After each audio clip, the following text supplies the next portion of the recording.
Dear ज़िंदगी देखने के बाद ना हर किसी को ऐसा लगता था कि कायरा बहुत ज़्यादा लकी थी, क्योंकि उसको एक ऐसा थेरेपिस्ट मिला था, जो कि उसको समझता था, उसको जज नहीं करता था और उसको धीरे-धीरे पूरी तरह से हील कर दिया। लेकिन एक चीज़ कभी तुमने सोचा है कि अगर कायरा डॉक्टर जहांगीर से मिलती ही नहीं, तो क्या डियर ज़िंदगी फिर भी किसी और तरीके से हैप्पी एंडिंग लेती? या फिर ये बॉलीवुड की एक और साइलेंट ट्रेजेडी बन जाती? तो आज हम देखेंगे डियर ज़िंदगी मूवी का वो वर्ज़न, जो शायद तुमने कभी इमेजिन भी नहीं किया होगा। मूवी में कायरा शुरू से ही सक्सेसफुल लगती है। यंग, टैलेंटेड, इंडिपेंडेंट, मुंबई में उसका बढ़िया से कैरियर चल रहा है। लेकिन ये तो सिर्फ आउटर फ्रेम था। अंदर से तो कायरा ऑलरेडी क्रैक हो चुकी थी। उसको नींद नहीं आती, रिलेशनशिप टिकते नहीं और उसका माइंड कॉन्स्टेंटली रेस्टलेस रहता था। और उसकी ये प्रॉब्लम सडनली स्टार्ट नहीं हुई थी, बल्कि ये सालों से बिल्ड हो रही थी। और गोवा जाके डॉक्टर जहांगीर से मिलना उसके लाइफ का टर्निंग पॉइंट था। और अगर वो टर्निंग पॉइंट आता ही नहीं, तो कायरा का ब्रेकडाउन स्लो मोशन में कंटिन्यू होते रहता। दिन में काम, रात में ओवरथिंकिंग, सुबह वही फेक स्माइल। और सबसे डेंजरस पेन वही होता है जो दिखाई नहीं देता। कायरा के पास एक चीज थी जिसमें वो जेन्युइनली अच्छी थी, उसका काम, जो कि उसका पैशन भी था। कैमरा उसका लैंग्वेज था। लेकिन क्रिएटिव फील्ड में सबसे पहले माइंड अफेक्ट होता है। जब दिमाग एग्जॉस्ट हो जाता है, तब माइंड में आइडियाज नहीं आते। इंसोम्निया, एंजाइटी, इमोशनल बैगेज, ये सारी चीज़ें मिलकर माइंड और बॉडी दोनों को पूरी तरह से बर्न आउट कर देते हैं। तो अगर डॉक्टर जहांगीर कायरा को मिलता ही नहीं, तो हो सकता है कायरा अपने शूट्स मिस करती, अपना टेम्पर, अपना फोकस, वो दोनों खो देती। लोग बोलते इसके अंदर एटीट्यूड भरा पड़ा है, ये प्रोफेशनल नहीं है। पर कोई ये नहीं समझता कि वो स्ट्रगल कर रही है। और कभी कभी, या फिर मैं ये कहूँ कि ज़्यादातर लोग तुम्हारे अंदर के दर्द को प्रॉब्लम नहीं समझते, बल्कि वो उसको तुम्हारी पर्सनैलिटी ही समझ लेते हैं।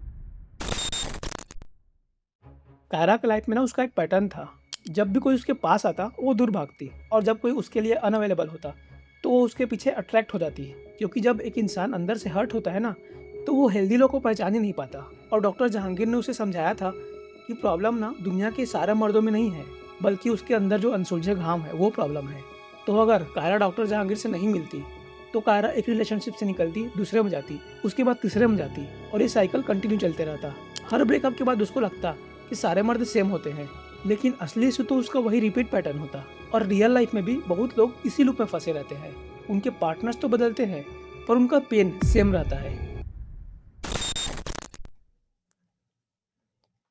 कायरा के अंदर बचपन का वो दर्द दबा हुआ था, जिसे हम जनरेशनल ट्रॉमा कहते हैं। हमारे इंडियन कल्चर में ना एक बहुत बड़ी प्रॉब्लम है। हम मानते हैं कि पेरेंट्स भगवान हैं, और भगवान तो कभी गलत हो ही नहीं सकते। और इसी वजह से ना अगर हमें बचपन में कुछ चीज बुरा भी लगा हो, तो हम उस चीज को दबा देते हैं, ये सोचकर अगर उन्होंने ये चीज किया है तो उन्होंने हमारा भला के लिए ही किया होगा।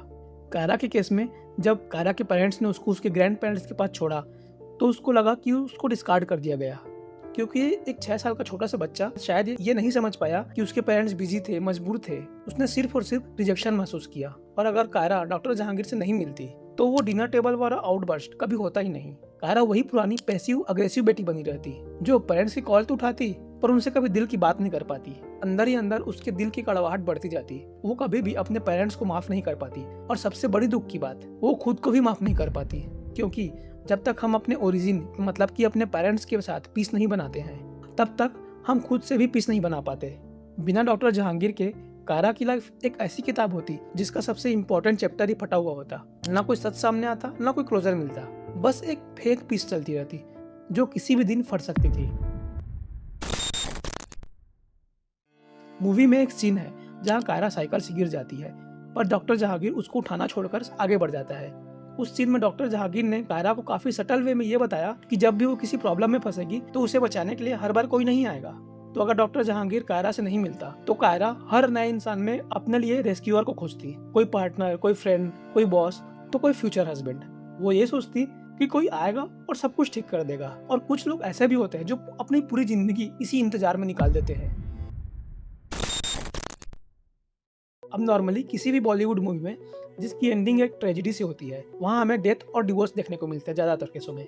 मतलब कि ऐसा कुछ दिखाया जाता है जो काफ़ी लाउड होता है। लेकिन डियर जिंदगी की इस अल्टरनेट स्टोरी में इसकी एंडिंग एक साइलेंट ट्रेजेडी के साथ होती, जहाँ कायरा सक्सेसफुल तो होती, सबके साथ हंसती खेलती, सोशल मीडिया में उसकी लाइफ काफ़ी हैपनिंग लगती, शायद वो शादी भी कर लेती, पर अंदर से वो हमेशा अनहील्ड, डिस्कनेक्टेड और थकी हुई होती। और कमेंट में बताना कि ऐसे तुमने कितने लोग देखे हैं जिसके पास सब कुछ है पर सुकून नहीं है। तो अगर डॉक्टर जहांगीर कायरा से कभी मिलता ही नहीं, तो डियर जिंदगी मूवी कंप्लीट तो हो जाती, पर कारा वो कभी कंप्लीट नहीं हो पाती। सो बेसिकली इस वीडियो के जरिए मैं ये कहना चाहता हूँ कि कभी कभी एक सही कन्वर्सेशन, एक सही इंसान और एक सही वक्त पूरी लाइफ का डायरेक्शन बदल सकता है। तो अगर तुम्हारी लाइफ में भी कभी कोई डॉक्टर जहांगीर आया हो या फिर तुम किसी की लाइफ के डॉक्टर जहांगीर बने हो तो कमेंट में जरूर बताना।